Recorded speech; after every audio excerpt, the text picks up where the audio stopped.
Yeah, thank you very much for the very kind invitation to speak. Thanks for the introduction. I hope that what I speak on will be worthy of the occasion. I'm actually going to speak on a topic, a theme which ventures beyond the strict intellectual territory sometimes ascribed to sociology. I know this is the Sociology Network, but I am going to talk on themes which traverse over philosophy, history, anthropology, psychology, cultural studies, and more. Of course, the boundaries between disciplines are fuzzy, are blurred, are arbitrary, and so on. We all know that. But I can assure you that at the heart of what I'm interested in is the very basic object of sociology, which is relations between human beings.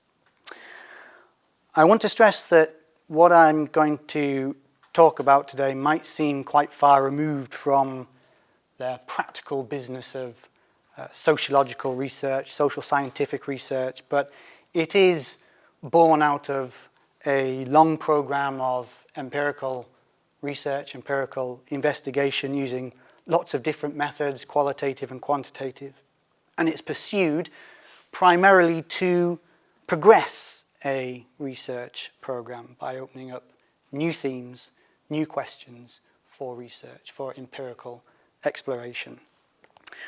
More specifically, it's a product of 15 years of research on social class, on its interrelationships with other forms of power, other forms of division. But this product, if it's a result of this research, it's still a provisional one. It's a work in progress. It's open to revision, refinement. Forgive me any errors, any omissions, and of course, make me aware of them because I'm still learning. So what am I going to talk about today? Well, you can see the subtitle of the talk is The Human Condition and Social Division. I suppose a more accurate rendition in hindsight, wonderful thing, it would have really been the human condition and domination. But the content is going to be about the link between the two. Specifically, my question is, what is it about the former, about the human condition, has made the latter, social division and domination, possible? And I say possible, we might even say probable, not inevitable, for two reasons. I don't think that social division and social domination are unavoidable.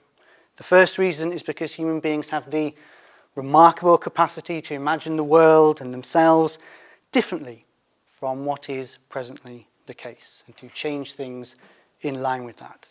We can be reflexive, we can change our practice as a result. The second reason is that insofar as domination can be, and historically has been, more and less pronounced, extreme, violent, and so on, there must logically be a limit point of little or no domination which can, if nothing else, serve as an ideal toward which we can work. Of course, that doesn't mean that domination is easily overcome, that there's one easy or necessary fix. Divisions and domination are deeply rooted historically and in the fabric of contemporary social relations, producing conflicting interests. And even if specific divisions or forms of domination are diminished or overcome, it's always possible, we might even say likely, that new forms of domination will arise. There's an ever-present possibility, and all we can do is be aware of that and face it as it emerges. So that's the preamble. So what I'm going to start with is some basic principles about what it is to be human. I'm going to cover them fairly briefly because I've a fair bit I want to try to get through.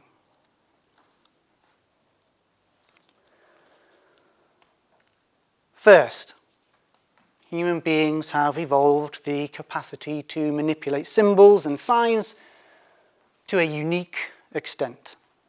overlaying a practical mastery of the world, learning by doing, through practice, through observation and so on, with a capacity to not only communicate, but to symbolize the absent, the non-empirical, the unobservable, the outside of experience, and to do so systematically, that is, via systems of symbols. So humanity is, to use the phrase from Ernst Cassirer, animal symbolicum. From this basic principle flows substantial consequences.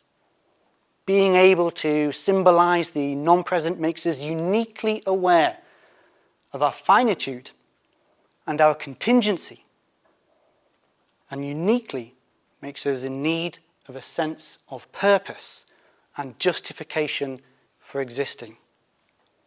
It also underpins our specific capacity for intersubjectivity, the ability to conceive of others, including non-human others, imaginary others, as beings like ourselves with a point of view, including a point of view on us. And this is the solution to the uncertainties and anxieties that follow from finitude and contingency. Recognition from others as a worthy, as a valuable being provides us with not only diversion but purpose in the face of our mortality and absurdity. And this is a common theme across many philosophies and theories of the human condition. We might even say it's a convergence. But added to this is the fact that we human beings are creatures of desire. We are striving. We care about things, which means our search for recognition is imbued with affect and mental energy. Again, this is a common enough theme in different forms across many philosophies and is also amply borne out by psychological and neurological research.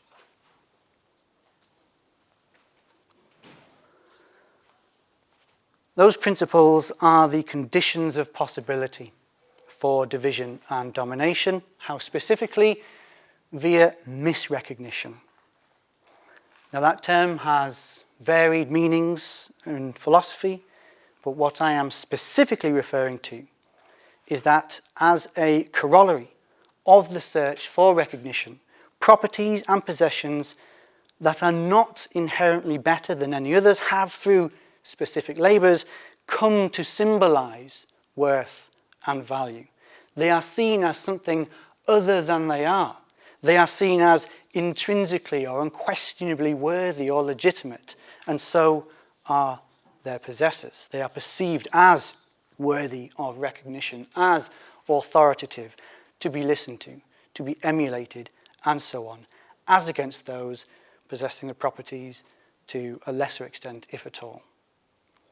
This is an inherently relational process.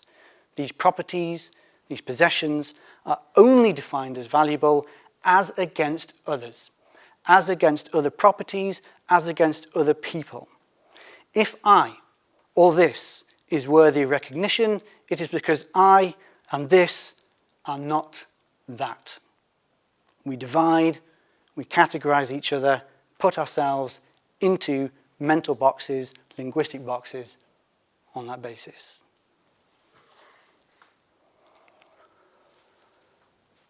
Now, if you haven't guessed by now, some of you will have known this long before I started talking. To my mind, these principles and consequences are well articulated in the sociology of Pierre Bourdieu, wherein principles of misrecognition are conceptualized with the language of capitals. There are capitals for which people strive across various fields. But let me underscore, to head off any accusations of utilitarianism, that this is all about desiring recognition and pursuing purpose in life. This is the part where we do the Bourdieu 101. Apologies for those who are familiar, but I can't assume that. So, of these capitals, The most prominent in today's capitalist societies are economic capital and cultural capital. So money and wealth on the one hand, and mastery of specific discourses or symbol systems in the form these days of academic and cultural knowledge on the other. These define our basic place in the world, our social position, our class position, if you like, our basic possibilities, our experiences, and our dispositions. Bourdieu also talked about social capital in the form of connections, associations with others. But social capital is derivative, ultimately, of the other two capitals. And in fact, there are many derivative forms of capital or subspecies of capital that matter across different fields. Religion, politics, law, science, and so on.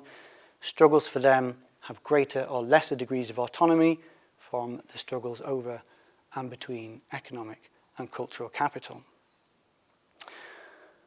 Now, economic and cultural capital, for Bourdieu, were bound up with symbolic violence. And this is when those who perceive themselves as inferior to others, they perceive themselves as failures, as stupid, and so on. But there's also symbolic struggle in the form of resistance, in the form of efforts to assert a different scale of value or a different set of classifications of the world. Now, Bourdieu also mentioned in passing a concept of physical capital. This is something that he considered fairly peripheral, but which I think is much more important than it might first seem, especially given how little it appears in Bourdieu's own writings. Now, he defined it in a slightly more specific way than others who have since used this concept, like Chris Schilling, for example. So Bourdieu used it to articulate perceived capacity to physically subjugate others, whether that's by hand, by weapon, by followers or whatever, other people. And like any other capital, it can be cultivated, it can be accumulated by anyone, and it is also bound up with symbolic violence in the form, this time, of perceiving oneself as weak or weaker than others. Now, physical capital was an important element, said Bourdieu, of pre-capitalist domination. But following Weber, he argued it was accumulated, centralized, regulated by states. That doesn't mean that physical capital is possessed only by the state or state-sanctioned agents. I would say it still informs judgments of worth, judgments of authority and legitimacy in specific situations. And I think it remains a kind of background feature of class domination and struggle. Not only that, but via the medium of physical violence and fear of violence, I think it's very relevant for understanding experiences related to age, including intergenerational relations, and a crucial element of gender domination. So those are some of the key elements of Bourdieu's sociological articulation of the consequences of the human condition. But in the course of working with them over the years and thinking about them in dialogue with data and with the ideas of other thinkers, I've encountered some puzzles and some limitations. First, to put it simply, why these capitals? Why are economic capital, cultural capital, and physical capital the three most important capitals? Where did they come from? And part of this puzzle comes from musing on the meaning of arbitrariness, which is embedded in the notion of misrecognition and its relationship to the arbitrary in structural linguistics, which was a key source of influence on Bourdieu's specific brand of relational sociology. Now, to be fair to Bourdieu, he did give some historical clues, some hints at answers on economic capital and cultural capital in his writings and his lectures on the state. But in my view, they didn't drill down quite far enough. He said that economic capital became prominent with the commodification of land and labour and money that characterised the onset of capitalism, as famously traced by Karl Polanyi, but economic capital is not reducible to capitalist commodification. Even Bourdieu recognized fleetingly that pre-capitalist possession of land and surpluses is a kind of so-called primitive economic capital. Cultural capital, argued Bourdieu, emerged with the process of state formation, but it's really a secularization and broadening of a more specific prior form of capital, which is religious capital, the mastery of theological discourses and systems of symbols for articulating our place in the world, justifying our existence. And then, of course, there's physical capital, which makes few appearances as it is in Bourdieu's work, despite its contemporary and historical importance. It's worth stressing at this point Bourdieu's common appeal to the trifunctional thesis of the French philologist Georges Dumézil. Dumézil studied the myths, the languages of myriad ancient cultures, and he always detected within them the same threefold classification, differentiation of practice and power. There were firstly the warriors, who were also typically the rulers, the powers temporal. Secondly, there were the speakers or thinkers or justifiers, usually religious figures named the powers spiritual. And then thirdly, there were the labourers, the workers, and they equate roughly with physical capital, cultural capital, and economic capital, though of course the twist in Bourdieu's scheme is that the masters of economic capital are now the temporal powers. But the point is, if these three forms of practice and power existed in the most ancient languages and myths, then they must have roots very far back indeed. Perhaps we might conjecture in the very origins of humanity as animal symbolicum. A second puzzle. In the course of my own research and reflection on the work of Bourdieu and of others, it seems to me there are several capitals that are irreducible to, and unlike the others, non-derivative of economic capital, cultural capital, and physical capital, irreducible to Dumézil's triad, which are nonetheless fundamental for understanding social division and domination. I'm thinking specifically of forms of division and domination highlighted by feminists, by queer theorists, by critical race scholars, post-colonial scholars, and so on, many of which have been very critical of Bourdieu. Some of them have sought to develop Bourdieu's ideas. These forms of capital are sex, perceptions of ethno-racial or national origins, and love. Now, my impulse on this is to clarify, is to try to systematize so as better to render the multiplicity, the intersection of forms of domination, and thereby to extend and develop the Bourdieusian research program. And that involves drilling down to the roots of these capitals, where they come from, their conditions of possibility in the fundamental features of human beings. Now, a third aim, which is notional at this stage, is to try to break out of an essentialist and anthropocentric understanding of the human condition by situating our fundamental properties relationally, by thinking about them in relation to non-human life, in a space of difference, but also of domination, a space of life, if you will. And then there is a fourth puzzle, which is even more speculative at this stage, which bears on the future of the human condition and the possible consequences for division and domination, given amongst other things the direction of technological development, and you can't have missed it, the development of artificial intelligence, mind-machine interface, and so on. But one step at a time, or rather 2 steps at a time, because I focus today on the first 2 puzzles. So first, what I'm going to do is I'm going to briefly suggest the conditions of possibility for physical capital, economic capital, and cultural capital.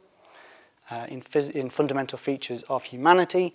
The point being to show that it is no accident that these are the major forms of misrecognition and domination. But again, to stress, that doesn't mean that domination is inevitable. Second, I'm going to broach those other forms of domination and likewise their roots in fundamental features of the human condition. Not going to cover all three equally. Instead, I'm going to focus on the one which I dedicated most of my own work to latterly, and that is love, which might also strike some as the most controversial.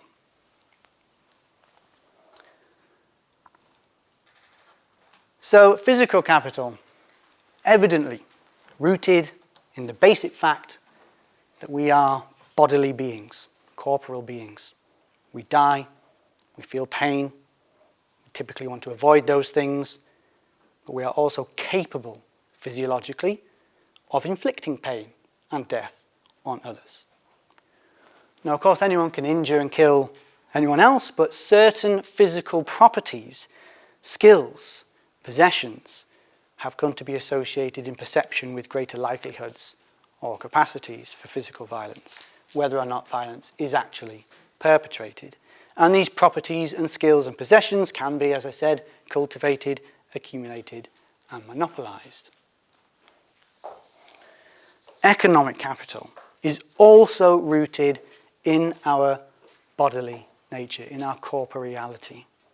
More specifically, the fact that we need to nourish ourselves and protect ourselves against the elements in order to survive. Here we come across classic Marxist territory, and we need to tread very carefully in relation to it. And on this, I'll make just 3 points. First, yes, means of production can function as economic capital, but so too can productive surpluses and recognized tokens of exchange, both of which may be accumulated or hoarded without possession of means of production, and which act as not only resources, but, especially via the logic of gift exchange, studied extensively by Bourdieu amongst the Berbers of Kabylia, they become principles of esteem, of authority, of legitimacy. Second point is that accumulation of productive surpluses and tokens of exchange can be, and historically has been, subordinated to other forms of capital, religious capital and physical capital, for example. Third point, human corporeality and productivity can be actively negated in pursuit of other forms of capital. So all in all, economic capital and production comprise one among several elementary principles of domination, of no obvious or inherent primacy over one another. Now, cultural capital, its various subspecies, and its specifically theological or religious forerunner, that's rooted in our capacity to use symbols already mentioned, and especially our capacity to symbolize the non-present, and from that to think in terms of causes and reasons, purposes and meanings, including reasons for why we're here, what our purpose is, and so on, and to go back to Cassira to encase all that within specific systems of symbols. So it's mastery and development of these symbol systems and apparent favor within them as divinely mandated, perhaps, or simply as wise and intelligent. This is what becomes misrecognized as a source of legitimacy and authority, especially when access to those systems and legitimacy as a contributor to their development is limited and regulated by, for example, inheritance or church authorities or institutionalized education system. So far, so Bourdieu, more or less. I've taken the major capitals from his own work and I've rooted them in fundamental features of the human condition. But now I want to go beyond Bourdieu, break out of the Dumassilian template and look at these 3 other forms of recognition and misrecognition and domination, which, as I said, are irreducible to the 3 forms discussed so far, and also rooted in fundamental and irreducible features of the human condition. As I said, the first two of these I'm going to talk about, they have been postulated, they've been developed by others. They're not always soundly in tune with Bourdieu's logic. Sometimes they make big leaps, but I think that they can be made to be in tune with Bourdieusian logic, and I've tried to do that in the past myself. And crucially, they have been corroborated by and fruitful for empirical research, and I do think they can be rooted in fundamental features of the human condition.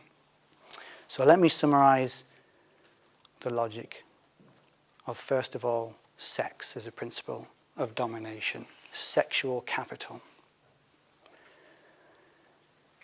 So this notion articulates the specific form of recognition and misrecognition bound up with perceptions of the sexually desirable. Now, sexual attractiveness is a variable social construct across and within societies, and it is subject to struggle. But nonetheless, it is organized around dominant and dominated polarities.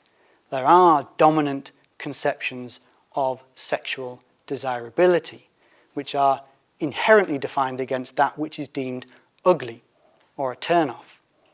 The distribution of these properties, of these conceptions, which interacts with, but it's not reducible to, the capitals associated with class, economic capital, cultural capital, and so on, they become their own form, their own source of symbolic violence. There are also dominant and dominated conceptions of sexual desire, which in our time is the foundation of heteronormativity and the domination of those who contravene it. Now, the anthropological roots of sexual capital are to be found in the sex drive, which, while absolutely plastic, nonetheless has neurophysiological and neurochemical bases. So ultimately, it is our corporeality again, but a different aspect of our corporeality. And it is not, as Freud had it, and as Bourdieu seemed to imply in at least one place, the primordial form of desire from which all else flows. It is merely one among many.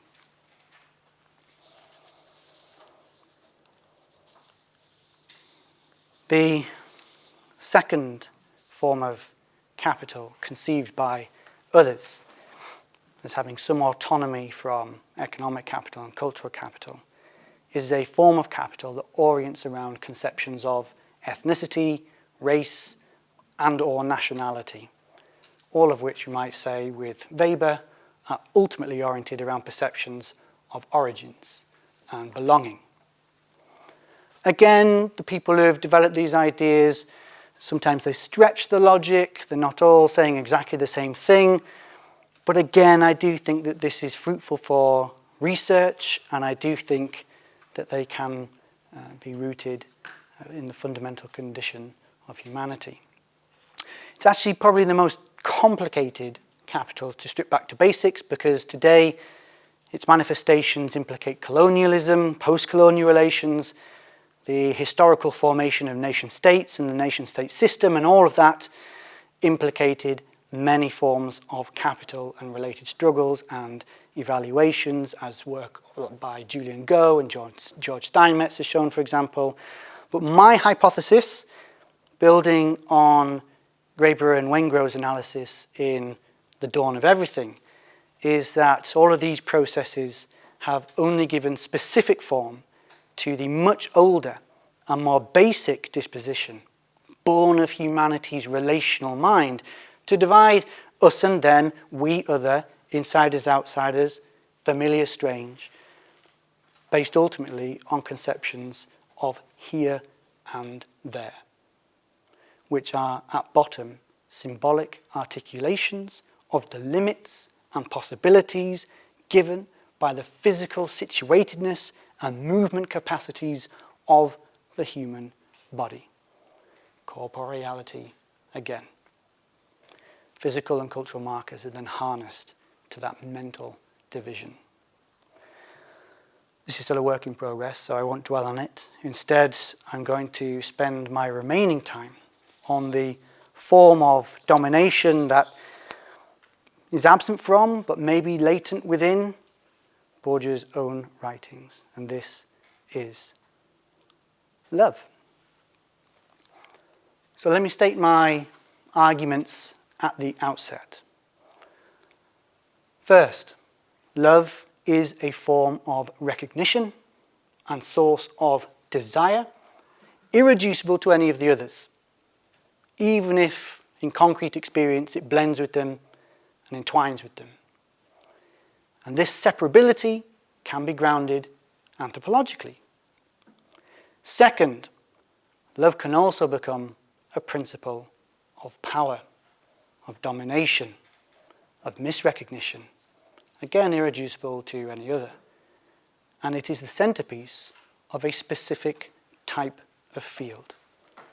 The field of family relations, or more broadly, we would say the field of intimate relations, which should be seen as inserted within a wider dynamic web or constellation of overlapping and merging fields of intimate relations.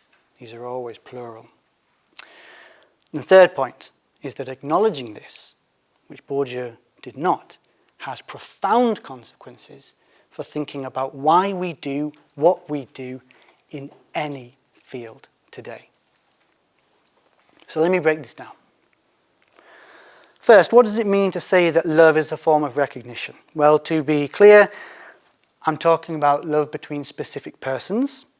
I'm talking about what the Greeks would put under the label of eros, what we think of as being in love with someone or falling in love with someone. But I'm also talking about storge, the love like that between parent and child, siblings, between partners who are beyond or never went through the phase of falling in love but nonetheless have a deep affection for one another. I'm also talking about philia, concern and affection for close friends and confidants. But I'm not talking about agape, love for humanity or a category of person in general. Now, the uniting features of all that which I am interested in are care, affection, and attachment.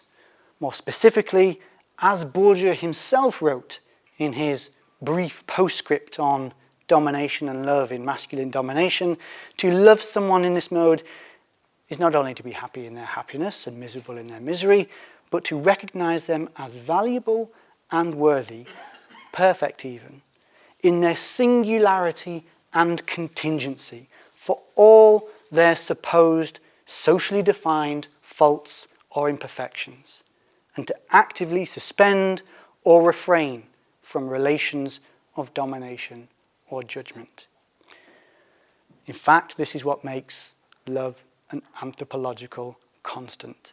Again, with Bourdieu, it is the promise of freedom from the symbolic domination that otherwise springs from the baseline human need for recognition and justification.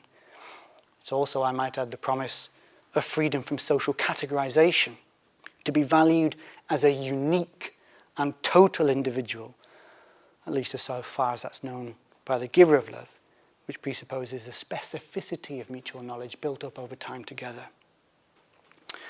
Now, of course, who exactly we fall in love with is shaped by all kinds of things, a sense of social affinity. So much research on homophily shows this. Bourdieu himself stressed this in relation to class and lifestyles, but it is not determined by it. Because one, to love someone is to recognize them as valuable regardless of their deviations and differences from oneself, since no two beings are strictly identical. And two, because the desire for love and the giving of love as forms of recognition are very different from the sense that one's lifestyle or other possessions should be considered worthy by others in general.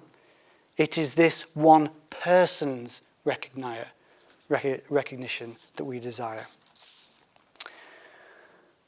Now, many famous sociological analyses of love, like those of Nicholas Luhmann, Ulrich Beck, and Elizabeth Beck-Gernsheim, Anthony Giddens, Lynn Jameson, they've been concerned largely to situate contemporary notions of love in socio-historical context. And the general argument is that the kind of love seemingly omnipresent today, the romantic love or pure love, disclosing intimacy, focused on loving the other in their totality and singularity for all their faults, this is a recent thing. This is a relatively recent development enabled by changing social conditions, and it's opposed to the much more instrumental family relations and intimate relations of the past.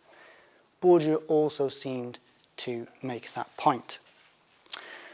But on the other hand, there are many psychologists, biologists, neuroscientists, philosophers, ancient and contemporary, who think of care and affection for and attachment to specific others as universal human features, an outgrowth of our animality and associated vulnerabilities and dependencies, bodily vulnerabilities and dependencies, but layered with a specific symbolism given our capacity for conceiving the non-present and for intersubjectivity. Now, I don't think we need to choose between the two accounts. Care, affection, passion for, attachment and commitment to others as individuals, separable from sex and material interest, are not recent phenomena. Any trawl over ancient mythology or history or philosophy or anthropology will quickly show that. But its specific form, conceptions of how one expresses or should express and perceive love, and the facility to pursue one's passion rather than simply develop affection through partnering, absolutely depends on social conditions and symbolic struggles across and within social orders. So there are taken for granted, but also dominant modes of expressing love against which others are evaluated. This extends to the very classificatory system or discourse in which notions of love and intimacy are encased, which today still orient around the binary of family, non-family, kin, kith, and contains conceptions of family and intimacy that are deemed legitimate and illegitimate or deviant, orthodox and heterodox, conservative and subversive.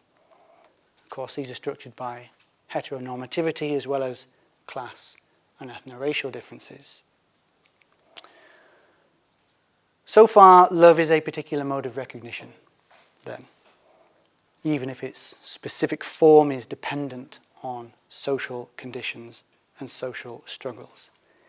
But there's more, and here we must go beyond Bourdieu, or rather develop some of the ideas latent within his own writings that he didn't recognize himself. As so much research on the sociology of the family and the psychology of family life and intimacy has shown, love can and does operate as a form of symbolic power, as a form of authority and legitimacy in the eyes of others. It can be won and lost, accumulated or dissipated, used to acquire, or it comes at the expense of other sources of power. And it can be unevenly distributed between givers and receivers of love. Bourdieu himself said that love is the product of work within a specific economy of exchanges, of gifts, in the narrow sense and in the broad sense, giving to and doing for the other. But this can build up into debts, into imbalances, into a sense of being more or less loved. And this economy of exchanges, an uneven distribution of love, extends beyond any specific dyad. The love between two is always contextualized by the love given to and received by a specific network of others, giving rise to a sense of place, a sense of being more or less loved relative to other people. There are even ways in which one might talk about love as a form of misrecognition. We do something for someone because we think they love us, but they don't, or we think they love us more than they actually do. Love is invoked as a reason for someone to do something, to make them do something they don't want to do. It's a tool of manipulation, we overlook someone's abuses, and so on. And then, of course, there is the awful symbolic violence of seeing oneself as unloved and unlovable, including by having those you love spurn or reject you. So for all these reasons, I think that love can be described as a form of capital, that its distribution co-structures so many fields of intimate relations, alongside, of course, physical capital, economic capital, cultural capital, sexual capital, and others.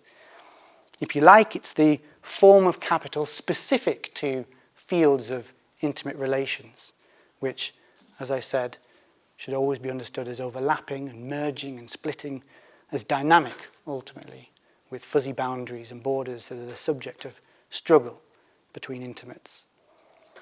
This and other features make it just like many fields, studied or posited by Bourdieu, who also himself acknowledged that families could function as fields in passing, but did nothing with it, and did not go so far as to identify the source of symbolic power within families and intimate relations that gives them their specificity and their autonomy from other forms of domination and from other fields. But let me just stress again that conceiving of love in terms of capital does not mean it is always imbued with misrecognition and domination. If it is liable to succumb to manipulation and misrecognition and perceptions of relative worth, it need not inherently do so. I'm harking back here to the point made at the start of the talk that domination is not inevitable. As Bourdieu himself said, love as the suspension of domination may be fragile. It may easily slip situationally or progressively over time into relations of domination, but it may nonetheless exist just enough in the world to act as an ideal toward which it is worthwhile to work. Let me finish with one final point. It's an important point because according love, some autonomy is a form of recognition, and family or intimate relations, some autonomy is field of struggle. It follows that we are creatures of multiple desires, embedded in multiple social structures, and our desires and our interests in relation to any one field, what we want to do, what we can do in that field, is inevitably shaped by our place, our desires in other fields. Our passions, our practices are not hermetically sealed within any one field, but bleed into others. What I do in the class structure, what I do in the academic field, of course, is contextualized by my class capitals, my economic capital and cultural capital, by my academic capital, but also by, among other things, the choices and obligations springing from my intimate relations, and vice versa. This theme was almost totally ignored by Bourdieu. It's been at the forefront of my own work. I believe it opens up new vistas for a research program dedicated to interfield relations in individual lives that, for example, connects with, yet reframes the profuse literature on work-life balance or work-family articulation, the profound stresses and strains that it induces, as well as connecting with the body of work on intersectionality. But it also, I hope, offers the promise of harnessing sociology for making sense of not just regularities and patterns, as some confine it to, but singularities too, to move from, without entirely renouncing, the act of casting a person, including oneself, as a manifestation of a social position or an exemplar of a social category, to explaining all their concrete particularity, their many interests and loves, their hopes and dreams, their fears and worries, and thus understanding all the better what makes them and ourselves what we are. Thank you very much.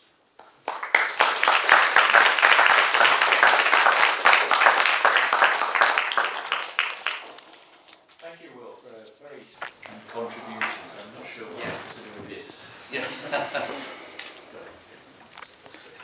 Are there any initial considerations?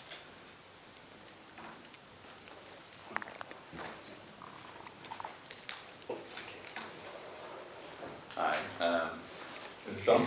Yeah, great. Ben Abrams from the Sociology Network as well, also based at IOE UBS.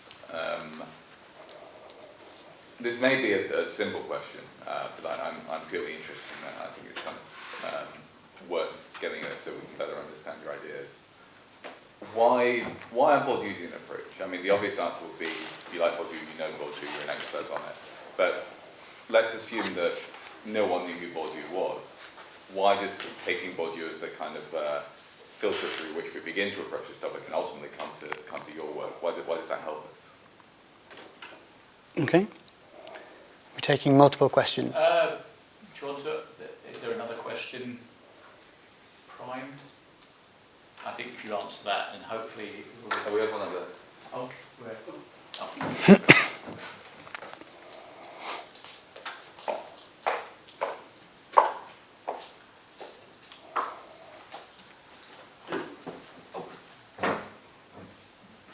Hi, thank you for presenting. This is very inspiring. I'm Kyle from the University of Manchester in sociology. My research is on social class and social mobility. So when you talk about love as a capital, that is very interesting to me. So the first thing jumping in my mind is about like Romeo and Juliet and the Titanic, the love between different classes. So if we use that idea of a class as a capital, how can we contribute to the class analysis and how that, what's the implication to class analysis and social mobility studies? Thank you.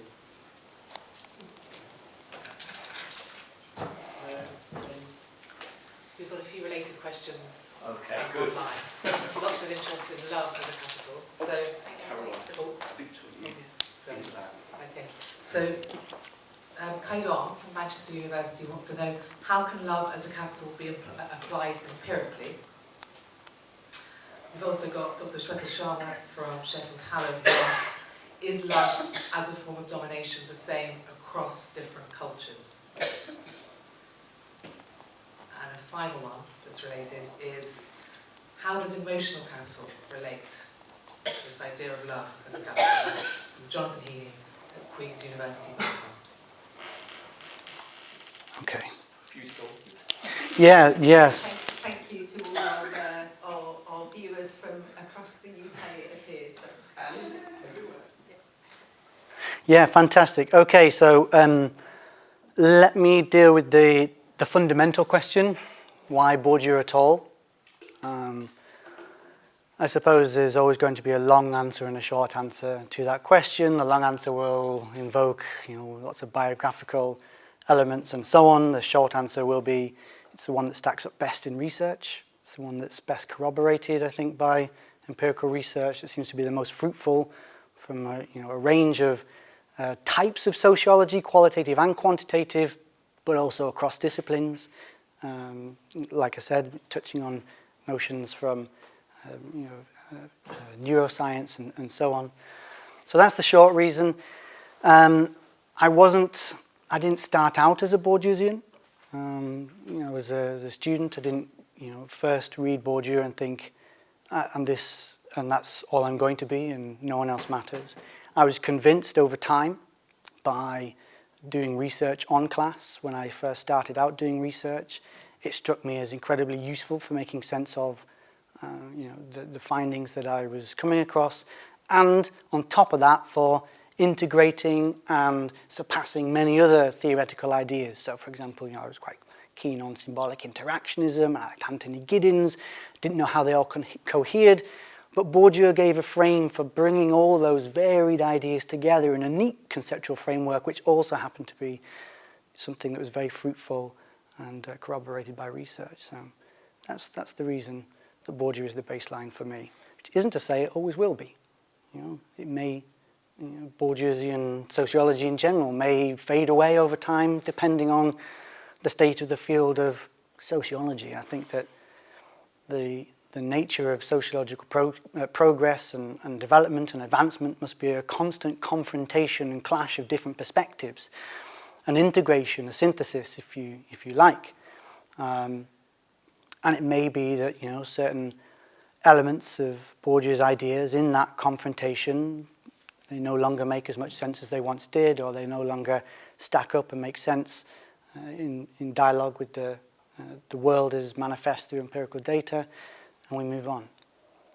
So that's why Bourdieu.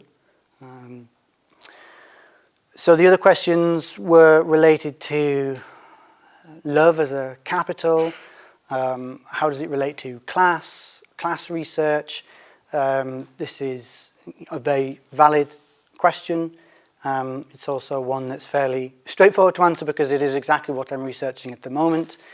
Obviously, there is a strand of work on homophily and homogamy, the implication of class in who we fall in love with. But what I'm interested in is those instances where we fall in love with someone else that isn't necessarily socially like us, or, you know, heterophily, and the effects that that might have on our class position, on our economic capital, on our cultural capital, and so on. And indeed, the many and varied ways in which particular goings-on, particular struggles, particular ideas within certain fields of intimate relations may have consequences for individuals in relation to other fields, including the class structure. So looking at that interplay. Yes, we might find regularities, we might find tendencies when we're just looking at class on its own, when we're doing a kind of analysis of a specific field, and that's an important, crucial element of sociological research. But there is also the other element where we say people aren't only working class, middle class, whatever. They're not only academics within the academic field. They are so much more. And it also has an impact on what they are in relation to each of those things. And unpicking those threads is what I've tried to do in some of my later research. So thinking of love empirically is all about those exchanges. It's all about the ways in which people give, receive, the kind of sense of whether someone loves them, how someone loves them, how that's manifest, the struggles for attention, the struggles for the love of another. I mean, the idea of love as a capital actually was first seeded in my mind by research that I did on families. It was a part of a project on class in Britain today. How is it lived? What's the kind of experience of class in, you know, in households today? I did observational research, sat with families, you know, spent time with them, and, you know, seeing them eat their meals and all sorts. And it was through that I saw these struggles between parents and children, and between, you know, the amorous dyad, the mum and dad, in these families. They kind of struck me that there's more here than just their class. As important as their class differences are for understanding what they do and how they relate to one another, it's not only that. And so that's how I kind of came to this idea that, you know, there's something else that people are struggling for, another form of recognition, another form of attention that people kind of, you know, strive for, which is irreducible to anything else, but which is also a form of power, and also a form of, you know, potentially a form of symbolic violence. So that's the relationship between love as a capital and empirical research. Are there any further questions? What's the emotional capital? Well, I'm just repeating the previous question, that there was emotional capital and how that relates to love capital. Yeah, so this is a term that was introduced to articulate the notion that some ways of relating emotionally to one's children, or, you know, within families, are seen as legitimate, and some are seen as illegitimate. What is being articulated there, the kind of, you know, observed relations that are being articulated, you know, are important and interesting for thinking about love relations within families. But it didn't strike me that they were particularly well articulated in terms of capital, because which field it was supposed to be in relation to was a bit unclear. It wasn't related in any way to a notion of family relations themselves forming a field, but it wasn't related explicitly to the notion of class as a structure, so, you know, the kind of in relation to economic capital, cultural capital, and so on. So it kind of struck me, and I did write a few years ago on this, so it kind of, you know, separated out this notion of emotional capital from love as a capital, because emotional capital had a lot of theoretical problems that didn't kind of stack up with the Bourdieusian logic from which it was, you know, which it was supposed to be paired with. But you could still articulate what was the researchers were trying to get out of that with this notion of love as a capital. Can I ask it? Just go ahead, Mike. So you also said love is a form of power, and are you familiar with Anna Jonas-Dottir's work? No. Oh, well, she talks about love as power. So I was going to ask if you saw it in a similar way, but if you're not. Yeah, she talks about how, for example, she's very interested in gender differences, how men have sort of accumulated love power because they receive more power, and that women are seeking that love power, and that's one of the reasons for domination of men and patriarchy. Okay, yeah, no, something I need to look into, absolutely.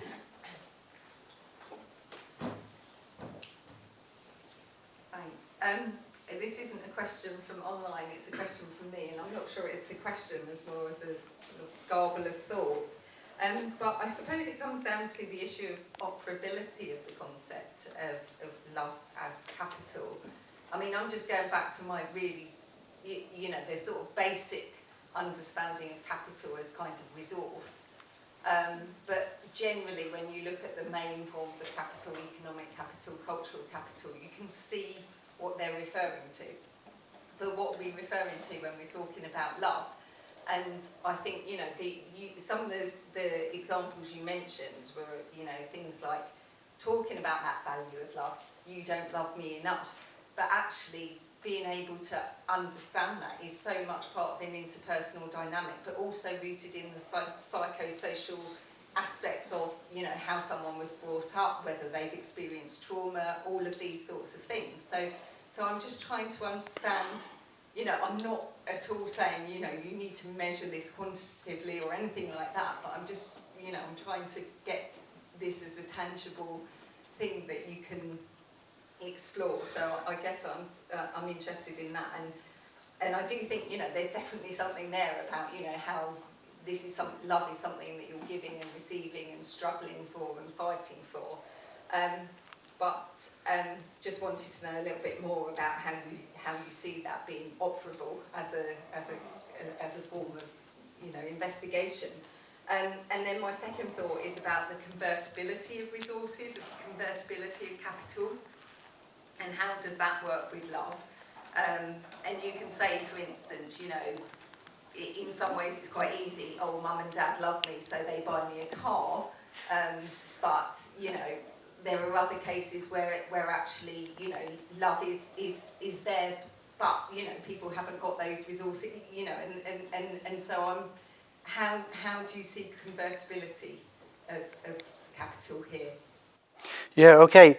Yeah. So first of all, the basic definition of capital in my mind isn't resource. It's a form of recognition, and that's something which I think is often overlooked in some readings of Bourdieu, as that kind of Weberian reading, if you like, of Bourdieu and the notion of capital as a kind of definer of life chances, when in fact actually capital is bound up with a notion of recognition and misrecognition, which is why there are these other kind of forms of capital that don't necessarily seem easily measurable and so on. And also it's worth bearing in mind the kind of distinction that Bourdieu made between institutionalized forms of capital and non-institutionalized forms of capital. So the kinds of capital that you think of as being like quite observable, you know, because we can measure them in some way, like educational credentials equals cultural capital, or money is economic capital, and so on. These are institutionalized forms of capital. They're backed by some authority. They're given some kind of sort of, they're given a seeming concreteness by the legitimation chains that lie behind them.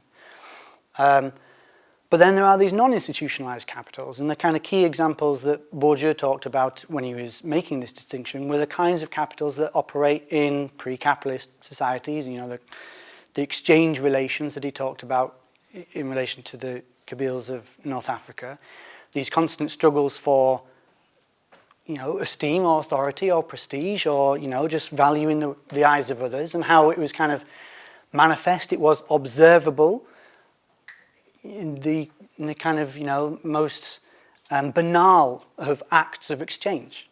You know, it's not something that we can kind of easily subject to quantitative analysis, but it doesn't mean that it's not observable as something which is going on within sets of relationships and which can act as a tool for explaining what's going on and why people are doing what they're doing. The convertibility issue is an empirical question. You know, it's something that has to be unpicked through empirical research, the different ways and extents it may or may not be convertible given people's circumstances.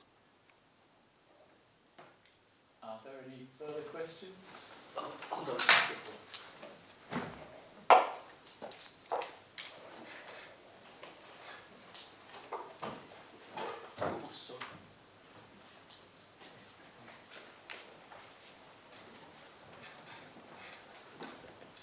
So I'm really fascinated by the introduction of the sort of concept like love into kind of this sort of academic frame, and obviously because of, you know, the way that we see it as such a subjective and individual form of expression, and it kind of fascinates me to what degree you feel like that might be, you know, something that's possible to be intellectualized, I guess, and it's something that's can be studied in a way which is devout but of the researcher's kind of subjectivity or preconceived notions towards it. Because ultimately, in even kind of notional interaction with a concept, it's unlikely that it's going to be viewed in a purely objective way. There was something else I was going to ask about, but yeah, just sort of that notion of like to what extent can it be viewed in this like purely academic frame? Well, I guess that's the same for any topic of research, really. It's not confined to love, you know, in the sense that anything we look at has, it's the divide between objectivism and subjectivism, right? And that was the kind of whole point of a lot of Bourdieu's work, was to try to overcome that division with some of the concepts he developed, and the notion of reflexivity, to think about one's own point of view, one's own perspective, how that might feed into what one's observing, how one articulates it, to take that into account as the only means of trying to counteract whatever subjectivism may infiltrate that conception. Don't you feel that love is quite unique in the fact that even the way that we feel like we might understand it might not necessarily be fully accurate? There's almost like a double subjectivity going on, where even our understanding of our own feelings towards it can also be imbued with a sense of subjectivity. I think it's exactly the same as anything else. Okay, well, thank you very much for your presentation and for the audience's questions. I now pass over to Catherine for the final and concluding remarks regarding our network. Yes. Well, yes, thank you so much, Will Atkinson, for coming and giving this great talk. Professor Atkinson is also giving a workshop tomorrow for early career researchers and PhD students. If you haven't signed up already, I don't know if there's still space available, but it's on the website. And that's from 10 to 12 tomorrow, and I'll actually be in a room next to this room. Yeah. So myself and Paul and other members here, Caroline and Victoria, are part of the UCL Sociology network. If you're a staff member or PhD student at UCL, please consider signing up and joining the group, and you'll hear about various different events. One of which is planned for Reading Week in November, when we hope to have a kind of an event which is sparked by this one. And so we're going to be reflecting on what Will's been speaking about today, and thinking about how it relates to our research, and we'll also have another speaker who's going to help us kind of facilitate and think about that who's talking about Weber, I think, wasn't it? Or, Oh yeah. yeah, so how that connects or just doesn't connect. And now I think and thank you so much, Michael, of course. I always have to say this at the end of the event because Michael does so much. Thank you so much for organising everything so well today. And that's it. We'll have a drinks reception now. Opposite. Opposite. As you We'll follow Michael. Yes, you'll see it. It's in the foyer. Yes. So please do join us.